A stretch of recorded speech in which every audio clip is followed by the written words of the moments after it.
There's many points and topics to touch on that I find myself to be quite passionate about. I remember my first year, and I started working night, and I didn't have the patient that was in that room, but the extra bed that was there, that was going to be my admission. When we brought in the patient, my admission brought him in, like we turned the lights on and everything. And I didn't really connect the two, the lights and hey, we're getting a new patient, like communicating and learning all of this at once. And that other patient came up and they started yelling at me, all these things that just exploded with this person. And I was stunned, right? I was just standing there getting yelled at.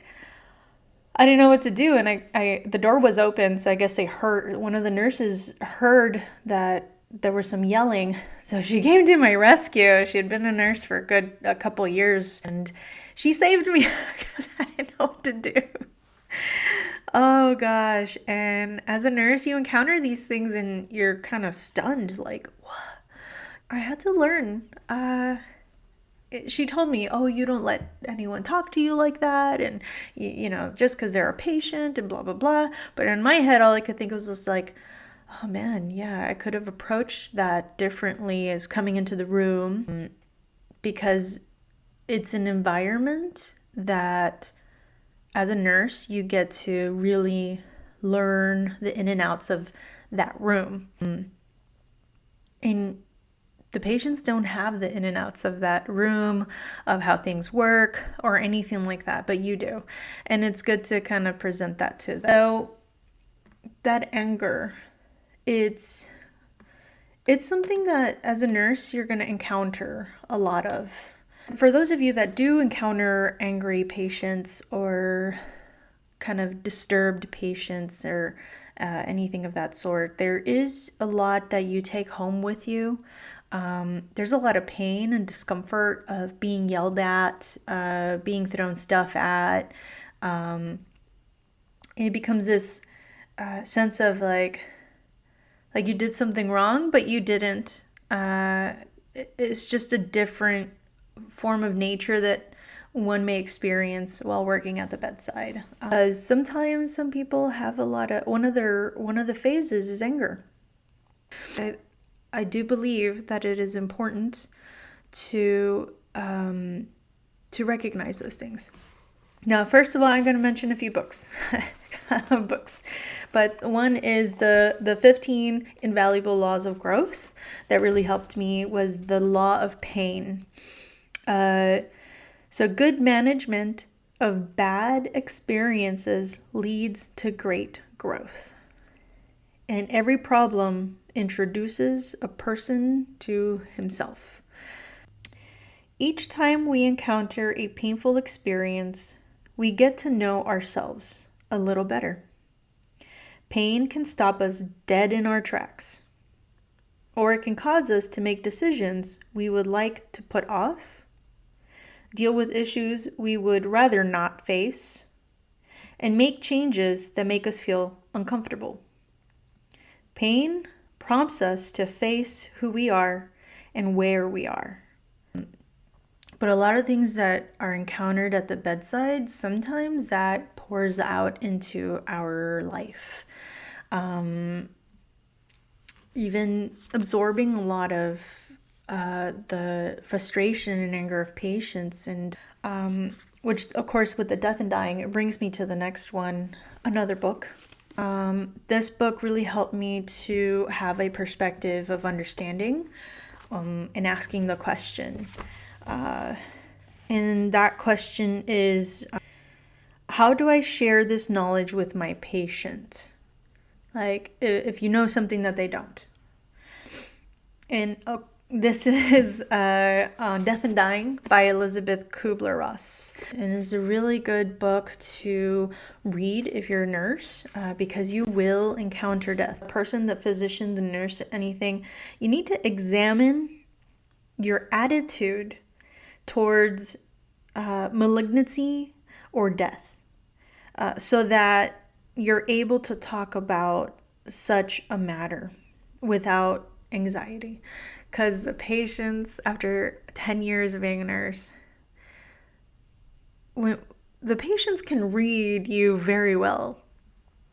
And when someone is in a vulnerable state, there's two types of people. Someone who won't say it to your face because maybe they don't feel comfortable telling you, or people who just feel very comfortable with you and they tell you everything. I mean, I've gotten all kinds of feedback. Going back to Elisabeth Kübler-Ross, I love that she brings this up because it's so true.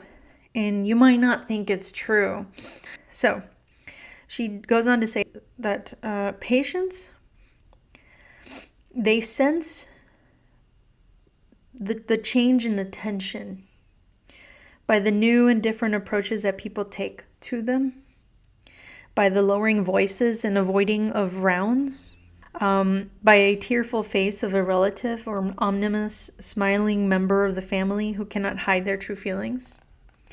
They will pretend not to know when the doctor or relative is unable to talk about their true condition, and they will welcome someone who is willing to talk about it, but allows them to keep their defenses as long as they have the need for them. Especially in the hospital setting, is anger. If someone is angry and they're angry that they're going to die, and you have a few minutes to listen, just listen. If someone's angry at you, they're not angry at you. And this is what I wanted to share this section of my book with. The character says, I found myself lashing out at the world. Small grievances, once unnoticed, now became unbearable irritations.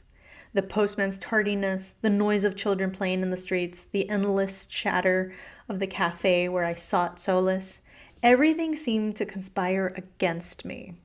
My anger was indiscriminate, directed not just at the people around me, but at the very fabric of existence. Like, why? Why had this happened to me?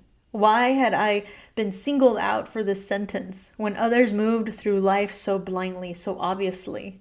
I raged at the injustice of it, as if the universe had made some cruel mistake. Angry, as though the universe had made some cruel mistake. And you'll encounter patients like that, where they're just upset at everything. No matter what you do, you got to read the person, really. I give them still the power to be who they are, and I also coach them at the bedside too, like, oh, don't, different things. A lot of these patients who are in a severe illness, they'll feel this way. Even if they're not in a severe illness, but they're stuck in a hospital when they have to go home and work for their families and they're the breadwinner, they will feel like they're gonna die, or if they don't get out, that something's gonna happen to their family. So it's like that, it's sort of like a psychological death of like who they've been for so long.